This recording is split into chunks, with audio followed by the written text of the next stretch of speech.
नमस्कार दोस्तों, आपका स्वागत है फिर से एक बार लैंग्वेज ज्ञान में। और दोस्तों, आज हमारी नई ऑडियो बुक है जिसका नाम है नेताजी सुभाष के प्रेरणा पुरुष स्वामी विवेकानंद। इसमें सुभाष चंद्र जी ने विवेकानंद जी के बारे में जो विचार हैं वो प्रकट करे हैं, और इसमें पार्ट वाइज पार्ट दे रखा है। इसके अनुक्रमणिका में स्वामी जी की भाव मूर्ति, साहित्य से परिचय, जीवन दर्शन पर गहन प्रभाव, ऐसे करके पार्ट बाय पार्ट है। मैं कोशिश करूँगा 2 से 3 पार्टों में बुक को पूरा करने की। ठीक है, तो स्टार्ट करते हैं। पहला है स्वामी जी की भाव मूर्ति। नेताजी सुभाष चंद्र बोस के प्रेरणा पुरुष स्वामी विवेकानंद, स्वामी जी की भाव मूर्ति। पाश्चात्य देशों में भारतीय संस्कृति की धवल पताका फहराने और सनातन वैदिक धर्म का ओजस्वी संदेश देने के बाद स्वामी विवेकानंद स्वदेश लौटे।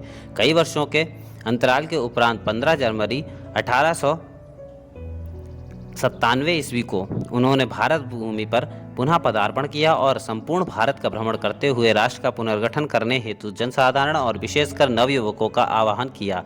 चेन्नई में अपने भारत का भविष्य विषयक व्याख्यान में उन्होंने कहा, आगामी 50 वर्षों के लिए यह जननी जन्मभूमि ही मानो तुम्हारी आराध्य देवी बन जाए। तब तक के लिए हमारे मस्तिष्क से व्यर्थ के देवी देवताओं के हट जाने में भी कोई हानि नहीं है। अपना सारा ध्यान इसी एक ईश्वर पर लगाओ। हमारा देश ही हमारा जागृत देवता है।